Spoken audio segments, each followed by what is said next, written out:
Hello, what's up? It's Sue, and today I'm going to talk about how I afford living in New York. Before I lived in New York, I was such an idealist and romanticized living in New York and doing all these fun, bougie things, but I have quickly come to realize that things add up so quickly. Food, rent, taxes, and just cost of living is so expensive here, and so I just want to put it out there that it's not really as glamorous as it seems. It requires a lot of money or a lot of self-control with budgeting. I just want to note that I do have like a corporate job and I do have quite a lot of savings, and I'm not saying by any means by following all these things are you going to have enough money to live here. I do highly recommend that anybody who moves to New York have a deep and thorough evaluation of whether they can financially afford to live here and think about whether that is worth it compared to living anywhere else where it is a lot cheaper. These are just some things to consider if you're planning to move to New York or if you're just looking for some ways to save some money. Okay, first things first, you might have to live with a roommate. I always knew that I was gonna live with a roommate when I first moved to New York just because I don't know the area super well and I wanted somebody to help me out a bit so that I wouldn't be freaked out or scared. But I know that for a lot of people, having a roommate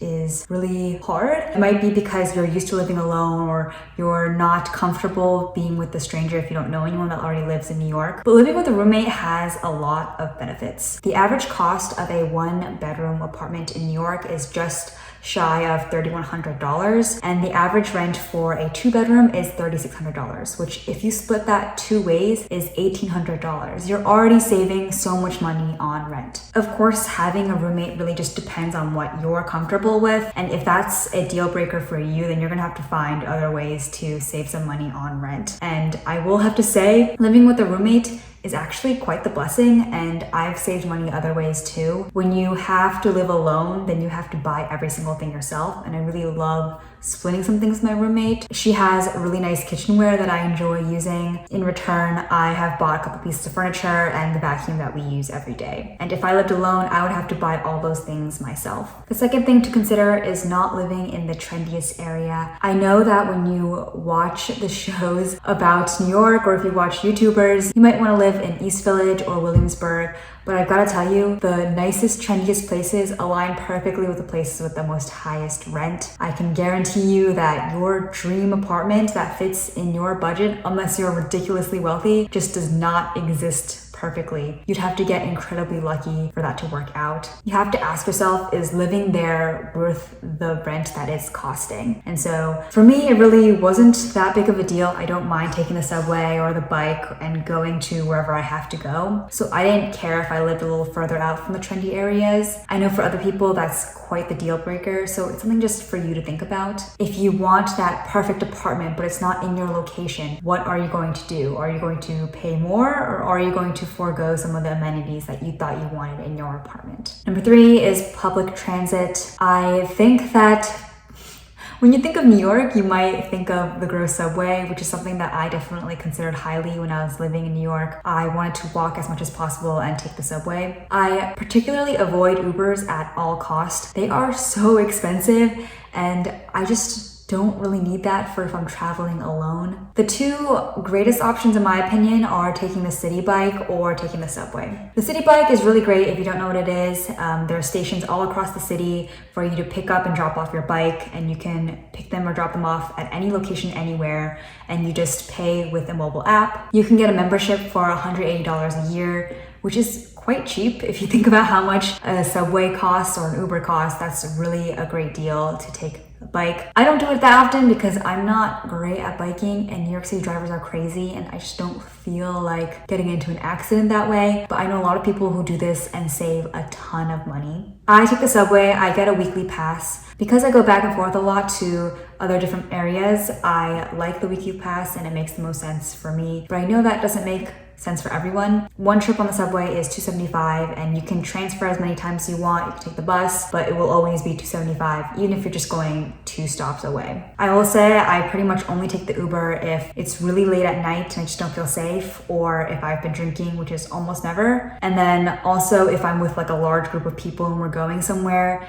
and splitting up that Uber XL would be pretty cheap. Number 4, I think pretty much everyone does this, but I love to shop at Trader Joe's. It's just really, really cheap. I think Graham Stephan would be happy about this because he talks about it all the time. I will say Trader Joe's is not close to me, and there are not a ton around, so a lot of people, you will see them carrying massive Trader Joe's bags to their apartment and then going up the stairs, which is a lot of work. I think that Trader Joe's is just so great, and if I just get like a $5 frozen entree or like one of their pre-made salads, that's a way better deal than me going to the corner deli and getting a sandwich. Another super cheap option that I do sometimes is go to the fruit vendors, and you've probably seen them in New York. They have like trucks on the side of the street and they'll have a ton of fruit, and I really like these fruit vendors. First of all, the people that work there are really nice. I've found that they're always really willing to give me free fruit on whatever's ripe that day. And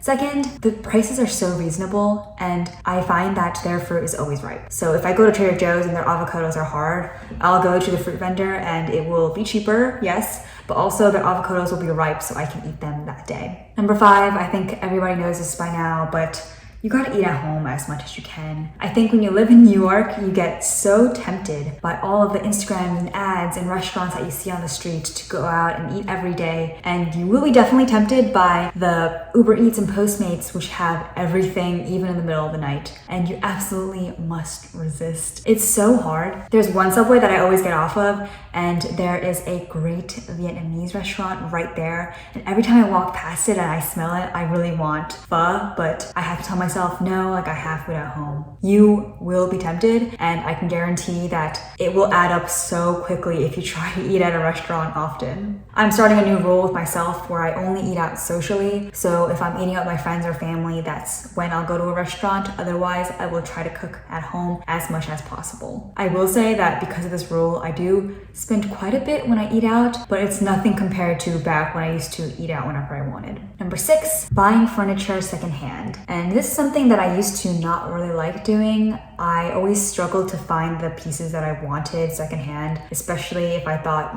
like IKEA is so cheap. But there is something so special about getting things secondhand. In my apartment right now, I have a desk and a chair that I just got from family and friends, and I'm really thankful for that. But I think in New York, it's particularly easy to get stuff secondhand. There are so many vintage shops and secondhand stores that have great pieces. I've seen a lot of things that I've really loved, but I didn't need, so I didn't buy. But there are so many great things you can get. Additionally, there's so much stuff on the street, and I know some people don't like doing that, but the amount of great things I've seen just walking across the street, especially in the summer because that's when people move out the most. I myself have gotten a bookshelf that we use in our apartment that was from somebody in our building throwing it out, and it was honestly in almost perfect condition. I think the person was just moving and they didn't want to take it with them. I also know that Facebook Marketplace has so many good things. I was looking for a coffee table on Facebook Marketplace the other day, and there were actually hundreds of results just in my area, and that was so crazy to me. And then the last option there is like stooping, which I got into a rabbit hole this summer because there are so many good things that people have stooped, which basically just means they brought it in from the sidewalk. And so there are Instagram pages and Facebook pages that have all these free items that are listed by people just trying to get rid of things, and if you're willing to go pick it up, then it's yours for free. Number 8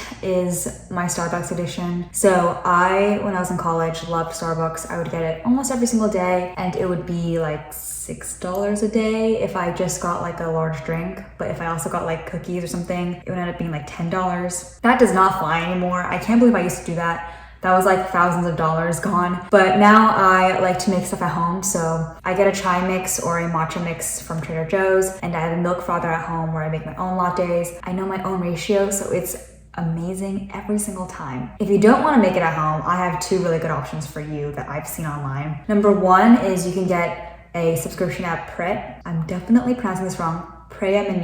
If you go here, it's $19.99 a month, and you can get 5 coffees a day. And if you get only just 1 coffee a day, that's like 67 cents a day. That's amazing. And then I think if you pay $30 a month, then you can get like the special chai and things like that. The second option is Panera, which is even cheaper. It's $8.99 a month just for coffee and teas though. And if you get that, that's like 30 cents a day, which is so cheap. The only caveat there is that you have to be living close to those places for that to be worth it. You can't be, traveling a lot or taking the subway. Otherwise, it's not worth its value, I think. And also, you have to resist the temptation to get anything else when you're there. So that goes back to not eating out. If you're going out of your way to get a coffee at Panera, right, for 30 cents a day, if you end up buying a pastry every single time you go, then that's not worth it. You're not saving any money there. So only do that if you know you have that kind of self-control. But I think those are two really great options for if you're a coffee addict and you don't want to make it at home. The next thing is not filling up my place with furniture and items. I used to think that I needed all this stuff. I don't know why, but I kind of have a hoarder mentality. I get emotionally attached to things and I won't get rid of it, or I will want new things all the time. Honestly, it only costs me money and energy because now I just have a bunch of stuff I don't need. When I first moved into my apartment, I didn't have the kind of money to be buying all these new things. So I didn't decorate my walls and I didn't get a lot of furniture pieces. So my place felt really empty. But after a while, I've come to realize that I